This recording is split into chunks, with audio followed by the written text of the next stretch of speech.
So we're talking a little bit about crate training. I wanted to make an extra video just to get a little more involved because I know some of these dogs don't like crates. They've either had a bad experience in the past or maybe they've had no experience and they find this a little bit scary their first time kind of jumping in here. So I'm going to show you a little trick that I use to help dogs get comfortable with crates, especially dogs that we know are a little bit hesitant about going in them.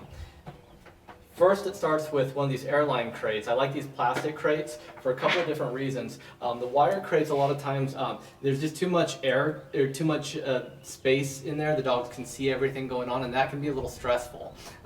They have plenty of airflow, but the other thing is that they also feel a little more secure for the dog. They can get in here. They don't feel like they're in a glass bubble. You know, they feel a little safer in here. So a lot of times these plastic enclosed crates can be a little bit better for our dogs. So we take this dude apart. Take this dude apart. It comes out like so. So now that I've got my crate taken apart, I'm going to throw in a little crate mat so it's nice and comfy for my dog. And then we're going to start working on my dog just going in here. Yes. And kennel. Yes. And it's just kind of like teaching the dog a place, like what we're doing in our obedience portion. Yes. Jump in there, you get fed. Yes. And this might take several sessions. You can do this over and over and over again. Yes. But I just want to get the dog comfortable getting on there. Going in here, getting on here, and we're going to do this over and over and over again. Once the dog is kind of like what she's doing, right? She's automatically, yes, kind of showing me that she wants to get in there. Now, a lot of dogs in the beginning, I'm going to really have to guide them. Yes. I say yes, and then I let the food come out, right? Yes. Yes. But now that she's offering the behavior pretty easily, yes. You know, I'm just kind of taking a step towards it. She's moving in there already. She knows that's going to get her some food. I'll start telling her what it's called. So I say kennel. Kennel. Yes. Kennel. Yes. Kennel. Yes. Kennel. Yes. Good job. Okay. So this is kind of step one to getting a nervous dog comfortable with the crate. We're just teaching this command. Everything's easy. We've got the top off. Everything's nice and comfortable. So now I put the lid back on. I put the lid back on the kennel. I've actually attached some of the screws so that this lid doesn't fall down. So if my dog gets in there and he turns around and he bounces his top, I don't want it moving and scaring him even more, right? That would just kind of take steps back off of our training. We want them to just be comfortable going in, going out. So make sure you secure the roof on. You don't have to put in all your screws all the way around it, but you want to put them in there to where if the dog does bump into it, it's not going to move and scare him. So now we start back from the beginning. Kennel. Right? I say kennel, I throw some food in there. Kennel. Oh. Helps to have good aim. Kennel. Good job. Kennel. I already threw it in there.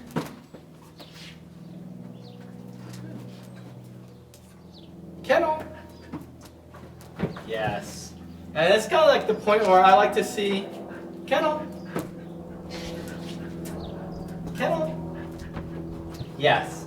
Right? We kind of transition to this point where I'm saying kennel, I'm throwing food in there, to the point where I say kennel, the dog goes in the kennel, and then I yes and feed the dog, right?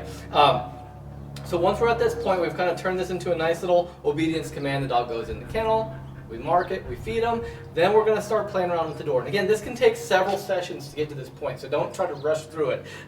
This dog's already been trained and she knows what's going on, so for some dogs we're going to have to take a little extra time than what we're taking here in this course. All right, so now I've attached the door.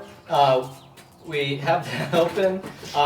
And again, if I have a dog that's kind of nervous, what I'm going to do in the beginning is I'm going to be out here. I'm going to basically distract the dog with food, and I'm going to open and shut that door a little bit.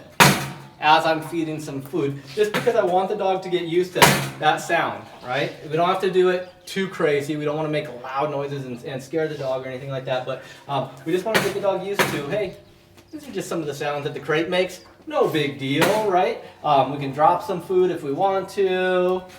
And we just kind of want to watch our dog's body language and go like, okay, they're cool with that. They've heard that sound. Not that we're going to be slamming kennel doors very much, but it does happen. I don't want the dog to get scared of it. So we just show it to the dog while the dog's out here. We go back into kennel. I can close the gate.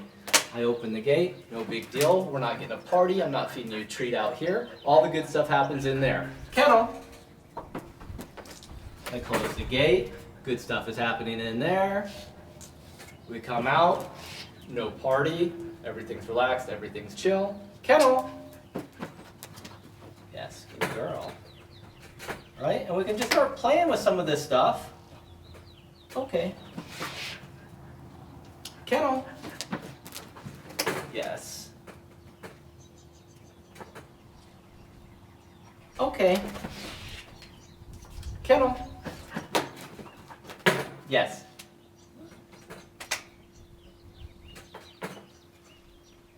Okay. Good.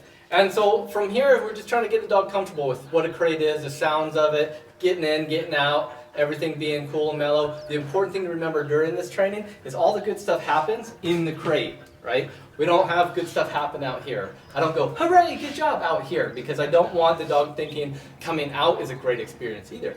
Everything that's good in this training session happens inside the crate. We kind of want to put that in their mind a little bit.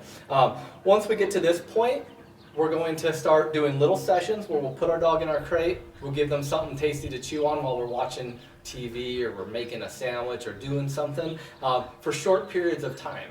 So my dog can see me being around while he's in the crate. He's got something to do in there, and then the dog comes out. It might be 2 minutes, it might be 4 minutes, it might be 10 minutes. Just kind of, we're giving the dog these little bits of breaks. I put my dog in there, I go use the restroom. I come back out, I let my dog back out. The whole time when my dog comes back out, nothing exciting is happening. If I give my dog something to chew on when he's in here, he doesn't get to bring it out, right? So if I say, okay, you can come out of your crate, and my dog comes out of the crate holding his bone, you gotta give me that bone, it's going in the crate, I'm gonna close the door, right? You can eat that while you're in your crate. We just wanna create all the good stuff happening in here. One of the biggest problems that I see with crate training is that people will typically put their dog in a crate and then leave. And that just teaches our dog right off the bat, like, hey, I'm gonna go in my crate and you're gonna disappear and then it's gonna be a scary experience. So we wanna show the dog these little experiences while we're hanging out around the house, okay? You're gonna go in your crate, you're gonna hang out there for a few minutes. Then you can come out. Then you can go back in and hang out in there for a few minutes. And then you can come out. And when my dog comes out, I'm not being very exciting, right? My dog comes out, I'm sitting on the couch watching TV. I put him in his crate, he gets something fun to do in there, something nice to chew on. He comes out, I'm sitting on the couch watching TV. And we do these little sessions throughout the day, especially those first couple of days that we get the dog home. And it can make, when you have to leave for work on that Monday morning or whatever, a lot smoother of a transition for the dog.